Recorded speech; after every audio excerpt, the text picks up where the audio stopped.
Et tu es? Et tu es?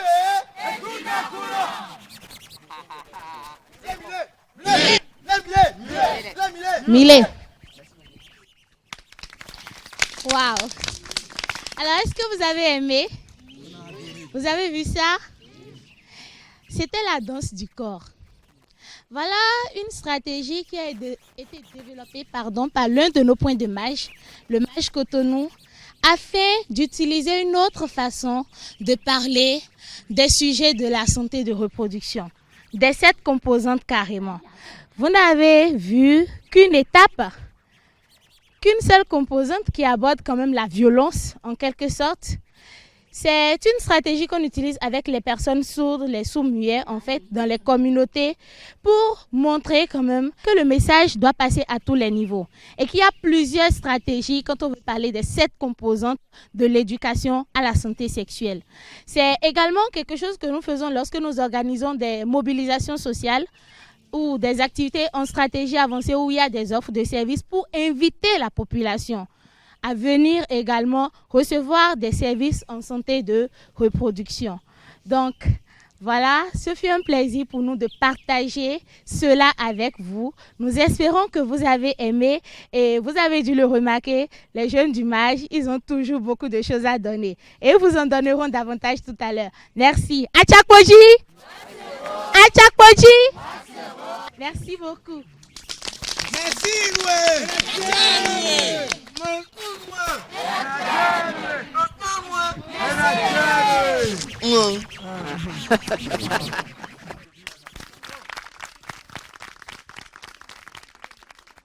Mesdames, Mesdemoiselles et Messieurs, bonjour. La saison 3 de Achakpoji installe ses quartiers dans l'enceinte du plus haut lieu du savoir au Bénin. Vous avez certainement compris qu'il s'agit de l'université d'Abomey-Calavi. Fondée en 1970 par Edouard Adjanaou, le haut lieu a changé de nom en 1975 et s'est fait appeler Université nationale du Bénin avant que 26 ans plus tard, il porte le nom actuel que nous lui connaissons, l'Université d'Abomey-Calavi, dont le sigle court communément connu par tous est UAC. C'est un endroit par excellence que fréquentent différentes couches de la société. L'évolution exponentielle de l'effectif des étudiants inscrits chaque année est un secret de Polichinelle. C'est donc à juste titre que le terme qui nous rassemble ce jour y soit discuté. Nous campons donc à Tchakpodi ou sous l'arbre à palabres si vous préférez, plus précisément au jardin botanique et zoologique de l'université d'Abomey-Calavi autour du thème « Éducation à la santé sexuelle en milieu universitaire, parlons-en ». Et nous y allons directement en posant la première question. Qu'est-ce que l'éducation à la santé sexuelle et pourquoi en parler aux étudiants? Présentez-vous s'il vous plaît. Je suis Émeraude Amoussou, point focal régional du mouvement d'action des jeunes dans la commune d'Abomey-Calavi. L'éducation à la santé sexuelle, l'ESS, encore appelée l'éducation sexuelle intégrée ou encore l'éducation complète à la sexualité, on peut encore dire l'éducation sexuelle complète. L'éducation à la santé sexuelle est un ensemble de composantes et qui regorge assez d'informations sur la sexualité, sur la santé sexuelle. Et pourquoi en parler aux étudiants?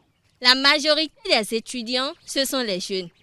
Et la cible principale, la première cible de l'ESS, de l'éducation à la santé sexuelle, ce sont les adolescents et les jeunes. Donc évidemment, nous allons en parler avec les étudiants qui sont des jeunes.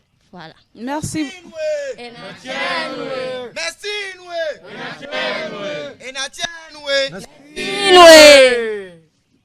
Alors, comment savoir les thématiques abordées au cours de ces cours donnés aux étudiants? Je suis Odilon Meola Yahudeou.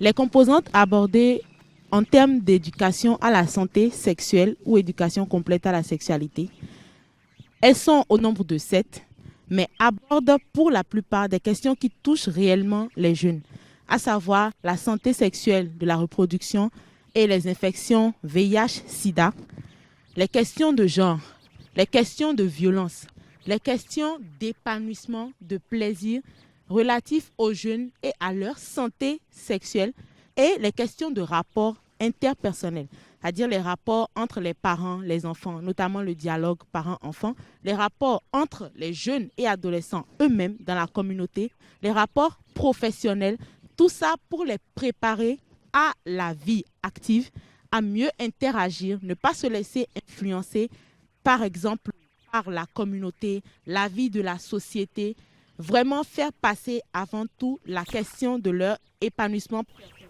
et celle de leur choix de vie. Voilà.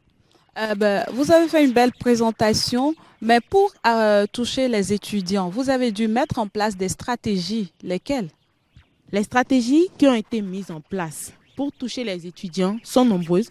La plupart d'entre nous sommes des étudiants, des jeunes étudiants, et la BPF a pensé à beaucoup de choses, notamment ciblées spécifiquement parce que vous l'avez dit, l'augmentation pléthorique de l'effectif des étudiants chaque année ne facilite peut-être pas le fait de devoir partager une information aussi délicate avec eux. Donc nous avons besoin réellement d'une stratégie propre à eux et qui soit destinée à eux et exclusivement. Du coup, la BPF a pensé à mettre en place un point du mouvement d'action des jeunes à Abomey-Calavi qui s'occupe spécifiquement de la couche estudiantine, qui est présente dans ces activités la plupart du temps sur le territoire de l'université d'Abomey-Calavi, ce qui explique d'ailleurs pourquoi nous avons avec nous aujourd'hui des enseignants dans le milieu universitaire. Nous avons avec nous aujourd'hui nos pairs qui ont déjà bénéficié de l'information dans le milieu estudiantin, avec qui nous partageons des informations et qui nous servent également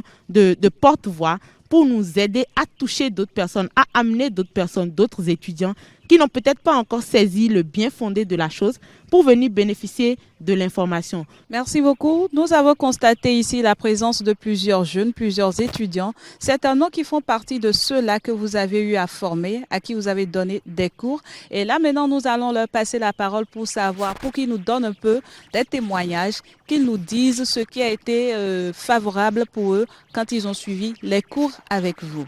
Oui, on y va. Présentez-vous s'il vous plaît. Je m'appelle Floriane Delou, étudiante en 3e année à la CACG. Moi, j'ai entendu parler de la sexualité quand j'étais en 3e, personnellement, avec mon prof de SVT. Mais j'ai vraiment appris ce qu'était la sexualité, l'éducation sexuelle, avec mes pairs de marge. Merci beaucoup. Merci, Noué. Merci, Noué. Merci, Noué. Merci beaucoup. Dans l'assistance, est-ce que quelqu'un a un témoignage vécu à nous raconter? Je ne dirais pas que c'est un témoignage, mais vraiment, quand j'étais petite, j'ai vraiment souffert du manque de communication entre mes parents parce qu'ils étaient très stricts et ne parlaient pas de ces sujets avec nous. Si vraiment je n'avais pas connu mes pères du mage, je ne pense pas que je serais quand même ce que je suis maintenant, en fait, dans la sexualité. D'accord, donc ça vous a apporté beaucoup, Oui. ça vous a permis de sortir de vous-même, Oui, de pouvoir mieux communiquer pour mieux comprendre. oui, merci beaucoup. D'accord, merci beaucoup à vous. Nous allons prendre une petite pause avec une petite démonstration. Portail officiel de la musique béninoise.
Nous sommes bien sûr à l'université d'Abomey-Calavi et comme on l'a dit en introduction, c'est un haut lieu de savoir. C'est vrai, on est ici avec la BPF, on est ici avec les étudiants.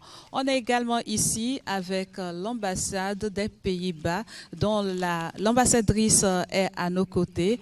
Et comme on le dit à tout seigneur, tout honneur, nous allons lui permettre de placer un mot avant de continuer. Bonjour à toutes et à tous.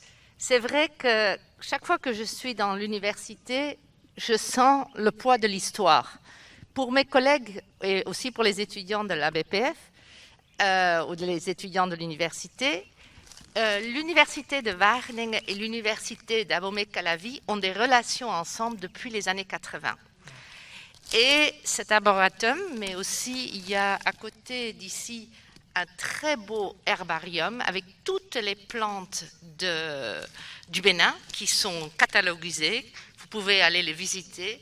Ça a été fait dans la collaboration entre l'université d'Abomey-Calavi et l'université de Wageningen. Donc pour moi, c'est pas seulement qu'on est là à cause de la BPF, mais aussi toute cette histoire de collaboration entre universités.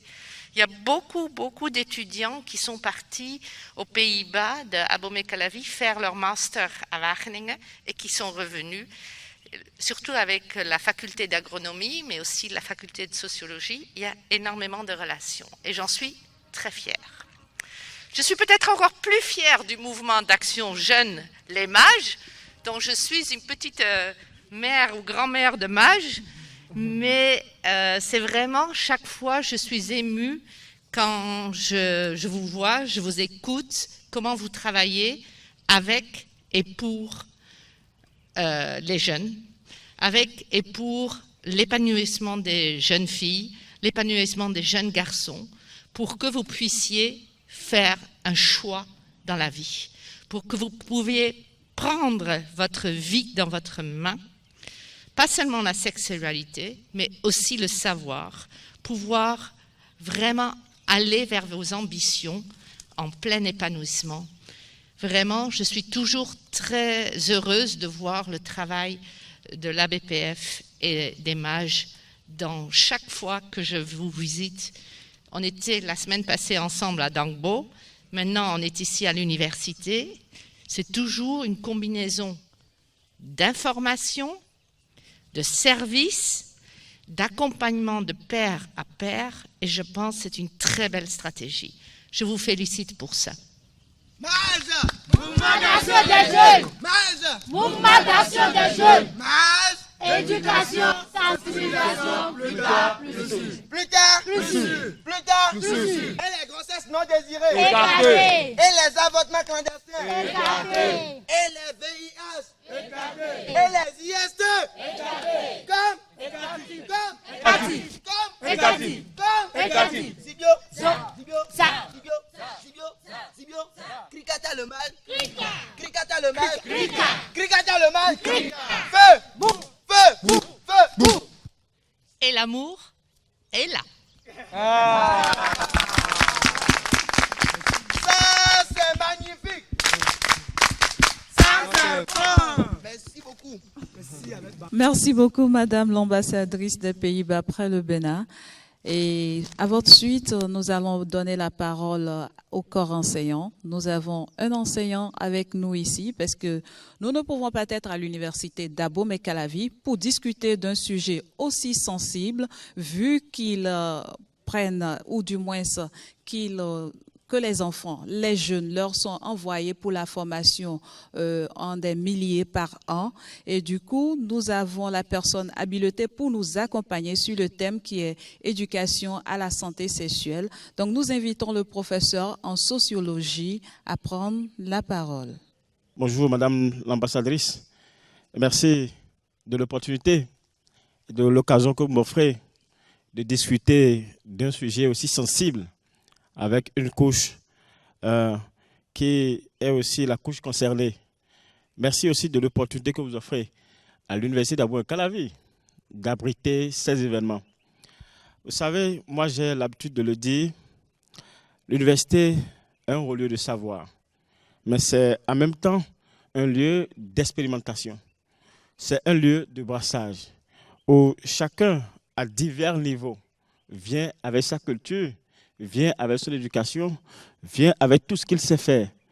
Mais c'est aussi malheureusement un lieu où, de plus en plus, on constate que cette jeunesse découvre une sorte de liberté, découvre une sorte de ce que j'appelle la sexualité.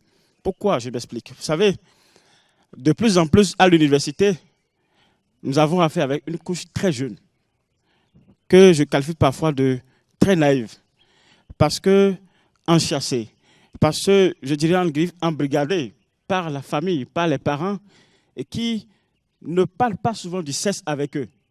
Et heureusement, malheureusement, une fois que l'enfant a le bac, on se dit, bon, à l'université, il faut quand même que je puisse laisser une marge de manœuvre à l'étudiant en griffe. Mais tel que ça se passe à l'université, tel que nous on vit cela, c'est que c'est des enfants qui n'ont aucune éducation en santé sexuelle et qui, malheureusement, j'ai dit tout à l'heure, c'est un brassage. C'est un lieu où tout le monde vient. C'est un mélange. Le jeune étudiant découvre peut-être un collègue, un ami, une camarade qui est plus expérimenté en la matière que lui. Et malheureusement, ou heureusement, ils sont appelés à faire ensemble. Et c'est là parfois que ça bouscule un peu. Parce qu'il est appelé à vivre l'expérience du sexe. En même temps, il n'est pas éduqué. Donc, c'est ça qui fait que parfois, vous savez, la rentrée vient de commencer. Revenez d'ici 4, 5, 6 mois, vous allez voir. Ou si vous n'allez pas constater que du portail jusqu'à l'intérieur du campus, si vous n'avez pas rencontré de petites jeunes filles qui sont enceintes, c'est la manifestation réelle de ce que nous disons. Moi, il m'est arrivé qu'après un cours, juste à la sortie, que des étudiants viennent à moi et se confient vraiment. Pour dire vraiment, je suis en dépression d'amour. Je suis dans telle situation, je ne sais pas comment faire.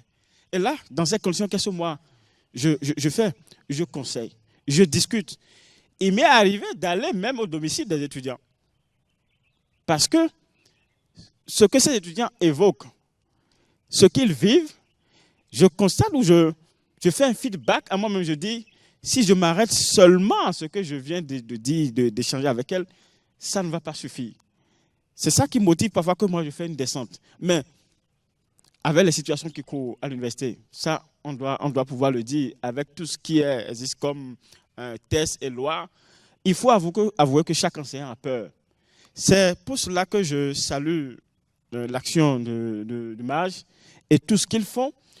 L'attitude à adopter maintenant, c'est qu'il faut référer. Ayons le courage de le dire, il faut référer. Il faut orienter maintenant ces étudiants vers ces personnes qui sont plus outillées. Plus on doit pouvoir le dire avec tout ce qui existe comme tests et lois, qui ont plus d'éléments, d'arguments à les instruire, à les éduquer là-dessus. Donc, si je dois finir là-dessus, en dehors de ce que moi, personnellement, je fais et ce que je conseille à mes collègues enseignants de faire, je dois dire qu'il faut référer vraiment les collègues, les amis. Moi, je les appelle mes frères, étudiants qui se trouvent en situation vers ces groupes organisés, vraiment organisés, outillés et qui ont les moyens nécessaires qu'il faut pour conseiller, pour enseigner sur la santé sexuelle. Parce que c'est des enfants, ça il faut avoir le courage de le dire, qui n'ont aucune notion en santé sexuelle, qui ne savent pas même ils connaissent même pas leur cycle sexuel, leur cycle menstruel. Vous voyez? Et qui malheureusement, parce qu'ils sont livrés à eux-mêmes, ils ont maintenant la liberté de sortir, d'aller venir. Il n'y a plus d'interrogation, il n'y a plus de devoir. C'est à la fin de l'année qu'on organise les sessions. Et du coup, je prends un étudiant qui a quitté Dogbo, qui a quitté Kérou, un village, et qui découvre la ville, qui découvre les boîtes de nuit, qui découvre les cinémas, qui découvre les concerts, qui découvre la plage. Vous voyez? Et qui a envie de faire cela avec ses amis, ses collègues. Et quand on finit ça, ce qui suit, on n'arrive souvent pas à maîtriser. Donc, pour moi, toute la problématique est là et tout le débat est là. Et si je dois conseiller mes collègues, amis, frères et les enseignants, c'est de travailler souvent à accompagner. Tout à l'heure, dans les discussions en ligne boss, on se disait, mais est-ce qu'il ne faut pas demander à ce que, en plein coup, s'il ne faut pas prendre 5-10 minutes pour conseiller sur la santé sexuelle? Moi, j'ai dit, oui, c'est une très bonne chose. Mais encore il faudrait que cet enseignant soit un enseignant de bonne moralité.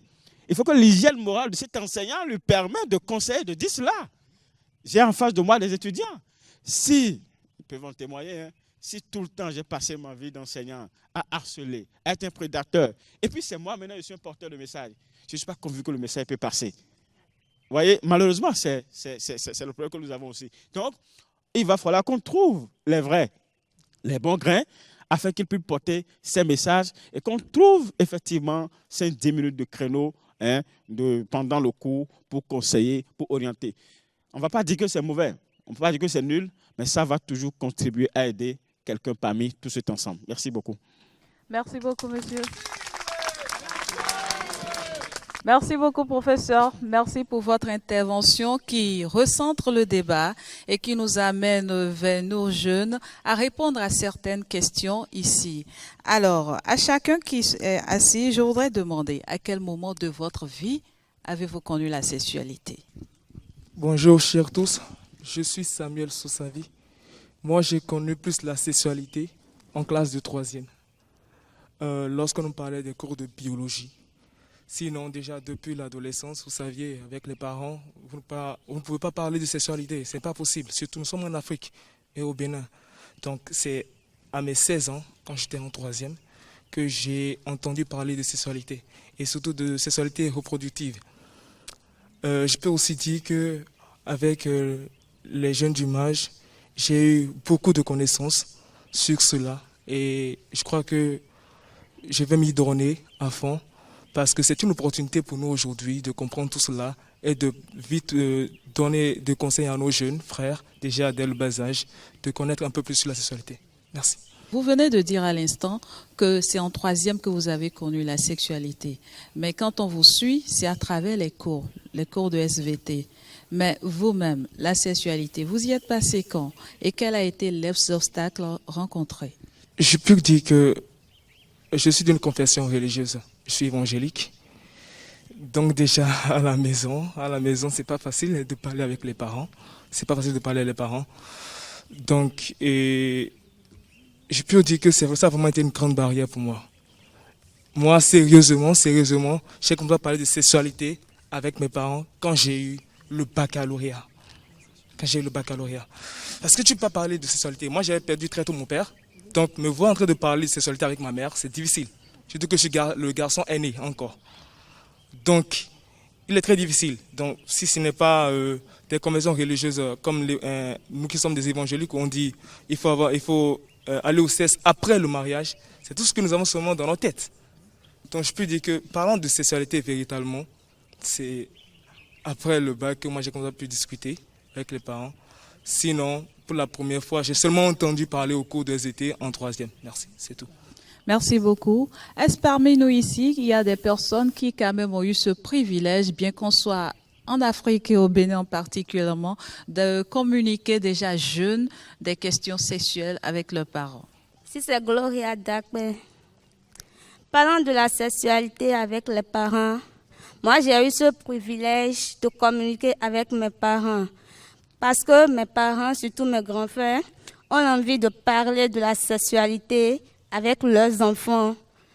Donc, cela, ils prennent dans un mois, un jour, pour nous parler de la sexualité, de comment nous comporter dans la ville et comment faire pour ne pas tomber grosse et d'éviter les maladies sexuellement transmissibles et de tout ça, en quelque sorte. Et ça a été très avantageux pour vous? Très même bien, je veux dire. Et en plus, j'ai encore amplifié cela par rapport à l'apprentissage des membres de notre MAJ ici présents. D'accord, merci. Qui d'autre a encore quelque chose à ajouter sur le sujet? Parlant de vécu, Moi, j'ai par exemple une camarade qui est actuellement enceinte. Et je crois que ça a été...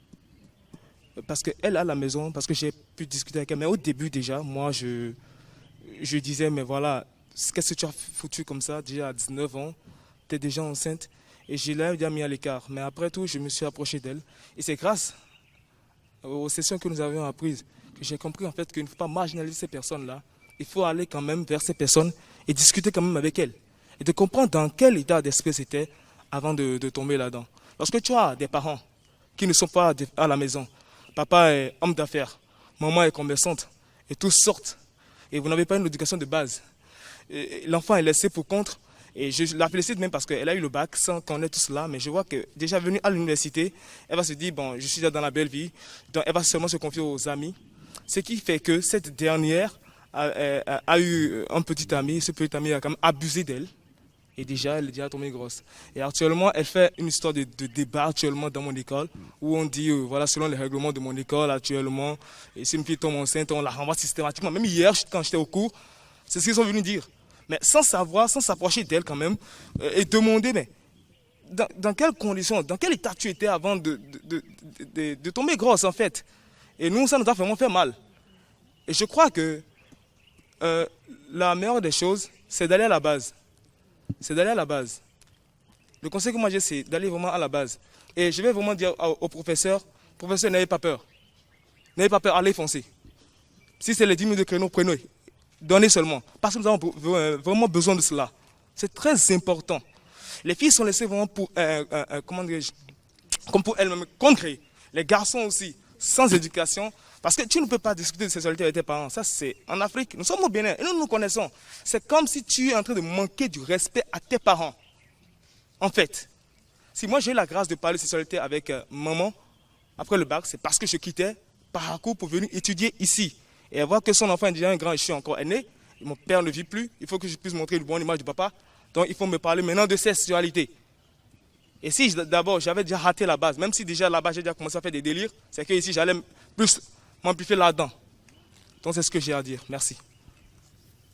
Merci beaucoup. Nous allons prendre une courte pause. Nous sommes nés il y a longtemps. Et le soleil qui s'est levé de l'autre côté de la montagne sera bientôt au zénith. Mais nous sommes encore au lit. Ah oui, nous sommes encore au lit. Et la vraie question que je me pose, c'est: est-ce l'envie de chercher à se relever qui nous manque? Ou sommes-nous simplement des paresseux? Bonjour à vous. Chez moi, la parole, c'est une nourriture. Et une nourriture, chez nous, elle se partage. Alors, je partage ma parole avec vous ce matin. Du coup, lorsque j'aurai à dire pétemper, vous allez répondre paix. Pétemper. Pétemper. Pétemper. Merci beaucoup. Mon compte prend son essor.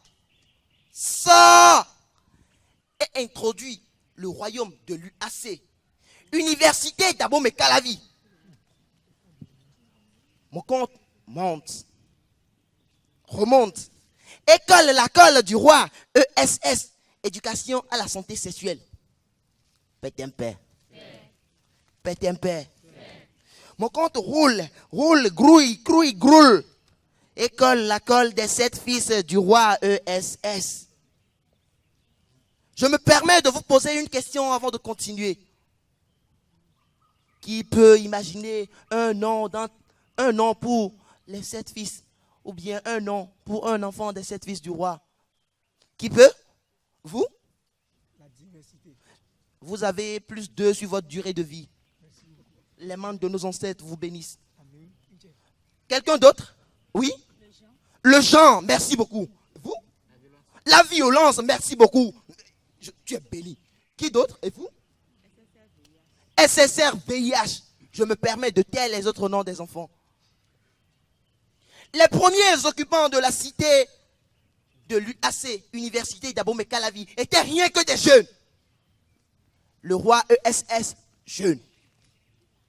Les 7 fils du roi, jeunes. Les Amazones du roi, jeunes. Toutes les femmes du roi, jeunes. Tout était comme tout était. Dans ce royaume vivait de l'harmonie. Pourquoi? À cause de sept fils du roi. Le roi lui-même n'avait même pas eu le temps de régler les conflits et autres. Seuls les 7 fils du roi suffisaient seulement. Leur loi qu'ils avaient dictée et leurs règles suffisaient simplement pour rendre harmonieuse la communauté. Et il régnait la paix, la fraternité, la convivialité et l'amour. Paix d'un père. Paix d'un père. Les autres royaumes environnants ont même surnommé le royaume de l'UAC Nukiko Kere. Nukiko Kere. Nukiko Kere. Un jour, quand un jour vient dans une histoire, moi je me fâche parce que un jour ce n'est pas bien. Quand on dit un jour, en 5e on nous a dit que c'est l'élément modificateur. Un jour, à une assise de la communauté, où les 7 fils du roi étaient bien assis.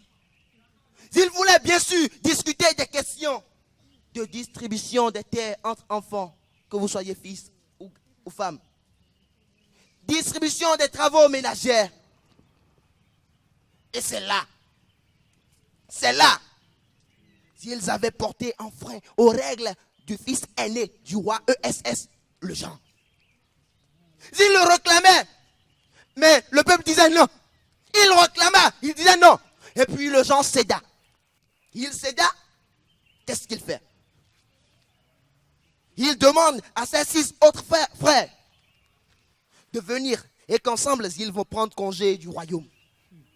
Abomination. Faites comme ça s'il vous plaît. Que ces 7 fils du roi ne nous quittent point. Alors, ils étaient partis très loin. 2 semaines après, le roi, qui n'a jamais reçu des plaintes ou des complaintes, des pleurs et des lamentations, 2 semaines après le départ de ces 7 fils du roi, le roi recevait au moins par jour 200 personnes avec des plaintes et des complaintes, des pleurs et des lamentations. Des morts par ici, je vous dis, il y avait de violences par l'autre côté, les grossesses non désirées par là, les viols par là, les avortements clandestins par dessus. Tout était devenu sens déçu, dessous, pourvu et dépourvu. Pète un père. Vous me suivez là? Pète un père. Alors, il y avait un vent d'inconscience totale qui avait soufflé sur tout le royaume. Et plus personne n'était inconscient. Et, entre parenthèses, quand vous n'avez pas l'information, vous êtes inconscient. Vous vivez, mais vous n'existez pas. Alors, seul le roi et les femmes du roi étaient vraiment conscients. Alors, ils invitaient le gardien culturel. Alors, pour consulter le phare. Tout là, Sabogbe est apparu. Tout là, Sabogbe. Amawabode no sac béton. Amawabode no sac béton. Poli tout là, Sabogbe. Amawabode no sac béton. Tout là, Sabogbe. Amawabode no sac béton. Amawabode no sac béton. Poli tout là, Sabogbe.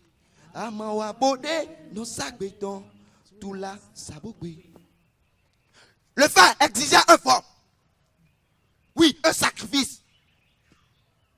Après ce sacrifice, la recherche de ces 7 fils du roi, sans quoi il n'y aura plus rien.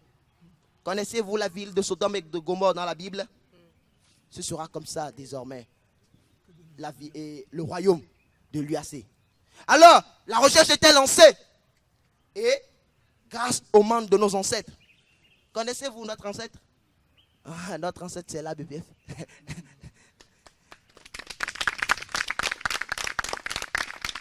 Et grâce aux membres de nos ancêtres, les 7 fils du roi étaient retrouvés. Et le phare exigea que ces 7 fils du roi touchent à chaque fois les jeunes, parce qu'ils n'étaient rien que des jeunes, touchent à chaque fois chaque jeune. Quand les 7 fils du roi vous touchent, vous devenez une personne complète, informée, épanouie.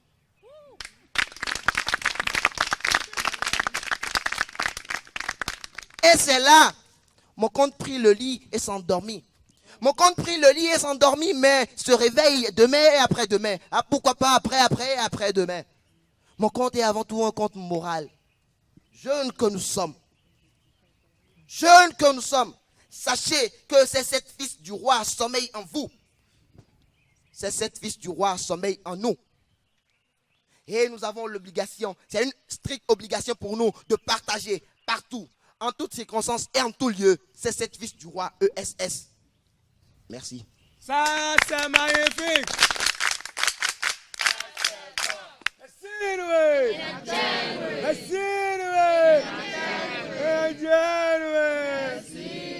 Ça, c'était l'image. Merci beaucoup à chacun, à tous. La discussion qui nous a rassemblés ce jour sur le thème éducation à la santé sexuelle tire à sa fin. Nous nous sommes retrouvés ici pour discuter des avantages liés à cette éducation. Nous avons eu l'honneur de recevoir à nos côtés l'ambassadrice des Pays-Bas. Nous avons été accompagnés par la maison mère à la base, la BPF.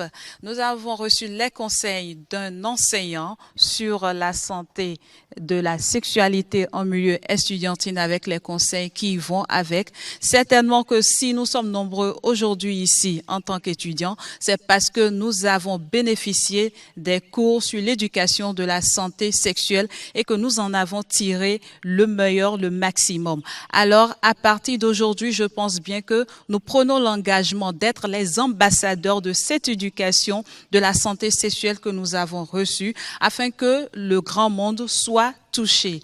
Et merci beaucoup pour cette saison 3 de Achakpodji, l'arbre à palabres que nous avons animé aujourd'hui. Merci aux parents, merci à tout un chacun et à très bientôt. Mouvement d'action des jeunes. Éducation, sensibilisation, plus tard, plus tard.